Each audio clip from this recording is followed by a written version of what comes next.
اکثرتون دیگه هیتلر رو میشناسین، فردی که توی آلمان بود و غوغا کرد در عرصه جنگ. بر طبق شواهدات و گفته‌ها میگن که هیتلر خودکشی کرده، ولی بعضی شایعاتی وجود داره که میگن وی خودکشی نکرده و فرار کرده که داستانشو کامل براتون میگم. گفته میشه در سال 1945 در پایان جنگ جهانی دوم آدولف هیتلر قبل از رسیدن ارتش شوروی یا همون روسیه در مقرش در برلین سم سیاه نور خورد و یک گلوله به سر شلیک کرد و مرد. اما در زمان حکومت دونالد ترامپ سازمان سیاه یک سازمان قوی در رابطه با جاسوسی و کسب اطلاعات بود. به دستور رئیس جمهور آمریکا اسنادی در مورد زنده بودن هیتلر منتشر کرد. بر اساس این اسناد هیتلر پس از سقوط حکومتش با تغییر چهره و اسمش به کلمبیا فرار کرد و بعد از کلمبیا به آرژانتین و برزیل رفت. اگر این اسناد درست باشن یعنی وی تا 95 سالگی یا سال 1984 زنده بود و در تمام این سالها سازمان سیاه به دنبال پیدا کردن وی بود. قبل اینکه به ادامه ویدیو بپردازیم ممنون میشم از ما حمایت کنید. به حمایتاتون نیاز داریم. دم همتون گرم. گزارشاتی از سازمان سیاه منتشر شده بود که نشون میداد 10 سال پیش مأمور سابق SS به دنبال پیدا کردن مکان هیتلر بود.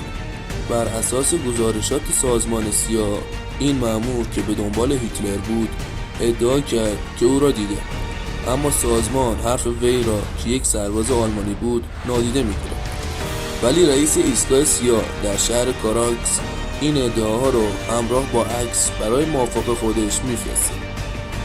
این مأمور گفته بود که شخصاً با رهبر نازی‌ها یعنی هیتلر در میان نازی‌های سابق در کشور کلمبیا دیدار کرده، اونم 9 سال بعد از جنگ جهانی اول، یعنی در سال 1954.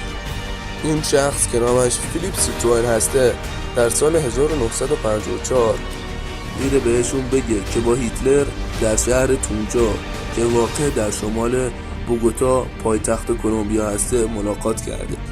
در ادامه بر اساس این گزارشات فیلیپ ماموران سیاه به کلمبیا میرن و تلاش میکنن که آدولف شاتلمایر که اسم تغییر یافته آدولف هیتلر بود رو پیدا کنن، اما میفهمن که وی به آرژانتین فرار کرد. با این وجود سازمان سیاه به شدت در مورد این ادعاها تردید داشت و توصیه کرد که این موضوع کنار گذاشته بشه.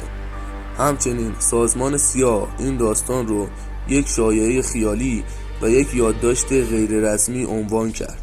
و جالب اینجاست که در سال 1955 مردی دیگه با اسم رمزی سالیمودی 3 شناسایی شد که مثل همین ماجرا رو تعریف کرد.